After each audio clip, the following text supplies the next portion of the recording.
ओम नमः शिवाय, श्री शिवाय नमस्तुभ्यं, श्री गणेशाय नमः। प्रिय मित्रों, हाजिर हूँ मैं अपनी यूट्यूब चैनल शिवही सृष्टि के आधार है। आपका हार्दिक स्वागत है मेरे यूट्यूब चैनल पे। ये वीडियो मकर संक्रांति पे है और प्रिय दर्शकों, आने वाली 14 तारीख 2026 जनवरी आप सभी लोगों को मकर संक्रांति की शुभकामनाएं एवं ढेर सारी बधाई। अब मैं बताती हूँ कि 14 तारीख यानी 14 जनवरी 2026 मकर संक्रांति है और सूर्य भगवान धनु राशि से मकर राशि में प्रवेश करेंगे और इसी उपलक्ष्य में हम मकर संक्रांति मनाते हैं सनातनी। तो प्रिय दर्शकों, समझ एक नज़र डालते हैं पंचांग पे। 14 तारीख मकर संक्रांति के पंचांग पे तो सूर्य भगवान, जैसा मैंने कहा, धनु राशि से मकर राशि में प्रवेश करेंगे और चंद्रमा वृश्चिक राशि में ही संचार करेगी। और उस दिन एकादशी तिथि है कृष्ण पक्ष की, जो शाम की 5:53 तक रहेगी। उसके बाद द्वादशी तिथि आरंभ होगी। नक्षत्र अनुराधा है। शाम के 3:03 तक उसके बाद ज्येष्ठा नक्षत्र प्रारंभ होगा। योग गंड योग है, अशुभ योग माना जाता है, जो कि 7:55 तक रहेगा। उसके बाद वृद्धि योग प्रारंभ होगा, जो कि 15 जनवरी 2026 तक रहेगा। राहु काल दोपहर 12:35 से 1:36 तक 14 जनवरी को रहेगा। तो प्रिय दर्शकों, कृपया राहु काल में कोई भी शुभ कार्य ना करें तो बेहतर रहेगा।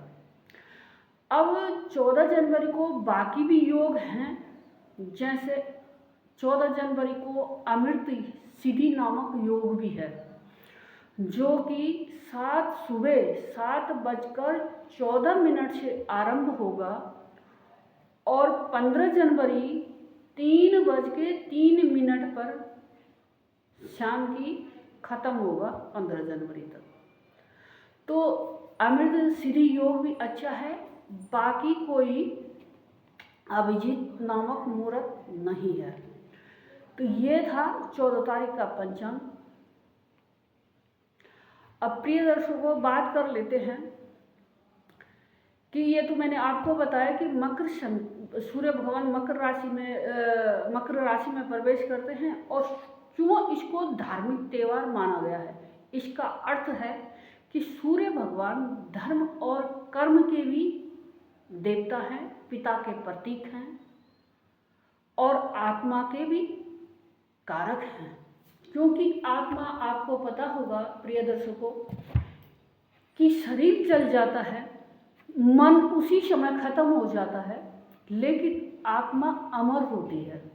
तो देखा होगा आपने कि सूर्य भगवान एक ही जगह स्थिर होते हैं और पृथ्वी सूर्य के चक्कर काटते हैं, सारे ग्रह बल्कि सूर्य के चक्कर काटते हैं और राजा का प्रतीक है सूर्य भगवान।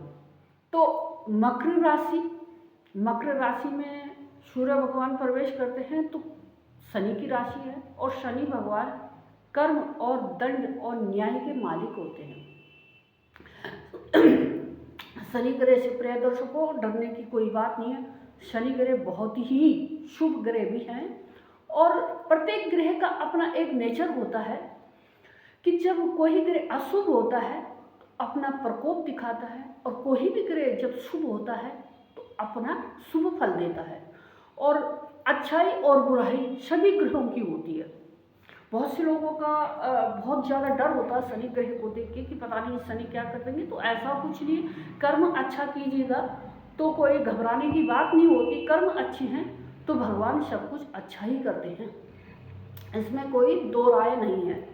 तो प्रिय दर्शकों, बहुत से लोगों ने बोला है कि मकर संक्रांति को ऐसा उपाय बताएं। सबसे बेस्ट उपाय मैं आपको बता दूं, तो मकर संक्रांति का आप दान करें, किसी अपाहिज लोगों को करें, क्योंकि जो अपाहिज लोग होते हैं उनके पिछले जन्म के कर्म बुरे होते हैं, जो कि शनि भगवान जी उनको ऐसे दंड देते हैं। और एक राजा, जब राजा होता है तो राजा सूर्य हैं, तो राजा अच्छा होगा तो कभी नहीं चाहेगा कि अपनी प्रजा को दंड दे। तो राजा क्या चाहेगा कि चाहे प्रजा जिस भी हाल में हो, उस प्रजा की उसी हाल में उसकी मदद की करना। तो सूर्य राजा हैं और शनि दंड देने वाले हैं। तो हम लोगों का फर्ज बनता है कि हम अपाहिज लोगों को कुछ दान करें। जिन लोगों पे कुष्ठ रोग होता है, और बड़े शहरों में ऐसे लोग रेलवे स्टेशनों में मिलते हैं, और ऐसे लोगों को बैंगन की सब्जी और सरसों के तेल से तली हुई पूरी अवश्य खिलाएं, अपने हाथों से खिलाएं, बहुत अच्छा रहेगा। चलो उनके कर्म बुरे, उस जमाने के हाथ पे कुष्ठ रोग आएगा, लेकिन हमारे हाथ तो है ना, और भगवान ने हमारे हाथ दिए हैं, तो हम ऐसे लोगों की सेवा करें जो अंगहीन हैं।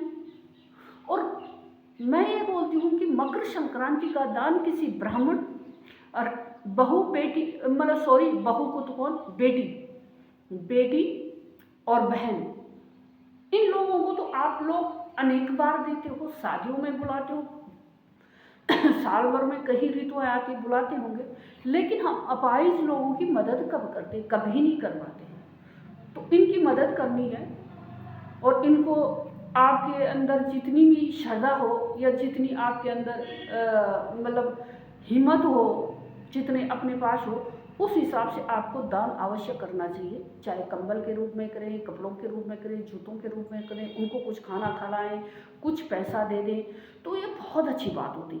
यही कर्म हमारे अगले जन्म तक जाएंगे। ऐसे आप लोग करते हैं तो कई पंडितों के पास लोग जाते हैं, जब दिक्कत आती है तो उनको लगता है कि शनि की दशा लगे, तो ज़्यादा जो बहुत कम जानकार होते हैं तो एक सलाह देते हैं कि चींटियों का दलिया दो, चींटियों को ये करो, काले कुत्ते को शनिवार को क्या बोलते हैं, तेल की, सरसों के तेल से बना हुआ पराठा खिलाओ। मैं बोलती हूँ सब गलत है। चींटियों को दो दान, कोई बात नहीं, काले कुत्ते को खिलाओ, पर ये सोच के मत दीजिएगा कि हमारे ग्रह टल जाए। अगर हम अपने ग्रह टलते हैं, किसी जीव के ऊपर डालते हैं, तो ये भी तो पाप है। अब हम लोग सोचते हैं कि शनि भगवान बहुत खुश हो जाते हैं, नहीं होते भाई, कभी नहीं होंगे। हम गलत कर्म कर रहे हैं, और शनि भगवान न्याय के देवता, वो क्यों चाहेंगे गलत कर्म करो। हम पहले से तो भुगत रहे, फिर हम नहीं समझते, तो ऐसी चीज़ समझने की ज़रूरत नहीं है। हाँ, काले कुत्ते को रोटी दीजिए, पर इस नियत से नहीं दीजिए कि हमें हमारे ग्रह खराब हो रहे। हर इंसान को देना चाहिए। और मैं बोलती हूँ, काला कुत्ता हो, कोई भी कुत्ता हो, कोई भी जीव हो, जीव होता, आत्माएं सबके पास एक होती है, मेरा ये भी कहना होता है। क्योंकि आत्मा चाहे कोई भी कैसे भी विशाल शरीर हो, सूक्ष्म से सूक्ष्म शरीर हो, जीव तो जीव होता है, और भगवान सभी जीव को एक बराबर मानते हैं। तो विद्वान इंसान क्यों भेदभाव करेगा। हमारे को केवल ये नहीं सोचना चाहिए मनुष्य का ही भला करे। हमारे रास्ते पे कोई जीव आते, प्रिय दर्शकों, हमें उसी का भला कर देना चाहिए, मेरा ये मानना है अपना। ब्राह्मणों को हम लोग, मैं भी पंडित हूँ, मंदिर में दान करते हैं, अनेक पूजाएं कराते हैं, चाहता है उनके पास, लेकिन जो जीव परेशान है, जो मनुष्य अंगहीन है, जो जीव अंगहीन है, उनका क्या है। और ये सभी समझते हैं, ये सृष्टि कोई एक मनुष्य की, एक जीव की नहीं है, ये समस्त जीव के, और समस्त जीव ही भगवान के आकार हैं। कभी ये नहीं सोचना चाहिए कि ये मेरा घर है। मैं समझती हूँ ये घर पूरे सबका होता है, क्योंकि भगवान की बनाई हुई सृष्टि में हम मकान बनाते हैं, और उसमें भी हम बड़े घमंड करते हैं कि हमारा मकान है।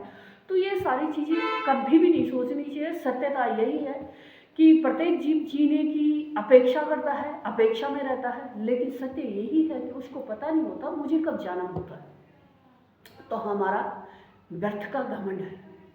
भगवान ने हमें इस दुनिया में इसीलिए जन्म दिया, एक जीव दूसरे जीव का भला करे, और इसमें सबसे उत्तम योनि मनुष्य योनि है। मनुष्य ही समझ सकता है इन चीज़ों को कि हमें जीव का भी भला करना है।